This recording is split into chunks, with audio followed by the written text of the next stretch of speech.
Ô merveilleux Jésus, jamais je ne pourrais me taire de raconter tes merveilles, car tu es venu du ciel pour nous donner ta vie. Nous qui étions morts par nos offenses, tu nous as ressuscités des morts par ton sacrifice perpétuel. L'introduction de ton être sur la terre des humains parut insaisissable à l'intelligence limitée des hommes. Ta mission était de racheter au prix de ton sang précieux la race vipère humaine. Ton but était de la réintroduire dans la lignée divine, aux conditions qu'elle était dès le commencement. Ton désir était de faire connaître le nom du Père aux hommes par des signes et des prodiges qu'aucun homme n'avait accomplis avant toi. Jésus, autant que berger, ta volonté était de rassembler les brebis dispersées de la maison d'Israël. De partout où le Père les aurait appelés. Alors que tu portais la croix, on te crachait dessus et le fouet qui déchirait ton dos.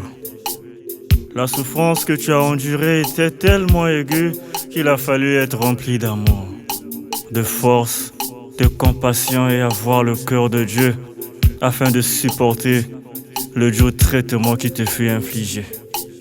Ce que tu pouvais réduire en poussière par le souffle de ta bouche, t'ont battu de verges, criblé de clous, te faisant boire du vinaigre. Voici l'homme, le Messie, le grand roi, Seigneur et Sauveur de l'univers qui gémit, qui hurle et se tord de douleur. Son sang se déverse comme une outre pleine d'eau qui sointe, se vidant à petites gouttes. Personne d'autre ne devrait l'accomplir. Aucun humain n'a été créé pour endurer la peine du péché de l'humanité. Cette œuvre domptrice, source de salut pour tout homme qui croit en celui qui l'a conclu. Au lieu du crâne, lorsque tu donnais ta vie, tu portais en ton sein le fardeau pécheresse du monde.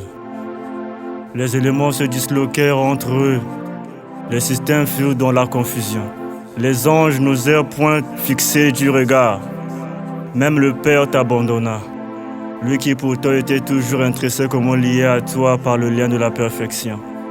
Au point que l'obscurité remplit la surface de la terre, qui trembla en voyant le saint des âges porter sur lui le péché répugnant qui retenait les hommes sous la condamnation de la mort.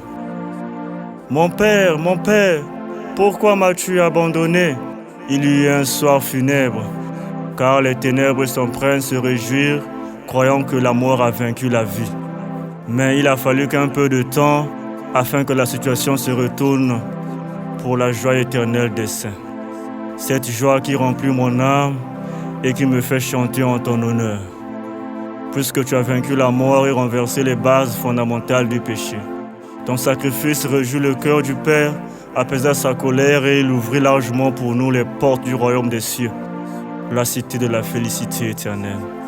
Voilà pourquoi ton Père est le nôtre aussi. Du même amour qu'il t'aime, il nous aime aussi, afin de nous rendre un en lui. Du même esprit qui te remplit, il nous a remplis aussi. Ce que tu es, nous le sommes. Ce que tu sais, nous le savons, car tu nous as fait connaître ce que le Père t'a fait connaître de lui. Ce que tu dis nous rassure, car l'accomplissement de ta parole est aussi évident que lorsque tu la déclares. Ce que tu fais nous convient, car tu as pour nous des projets de bonheur et non de malheur. Et jamais nous aurons à craindre l'avenir de nos lendemains, car tu tiens entre tes mains le parcours de nos chemins bien tracés. Gloire à toi, Jésus. Amen.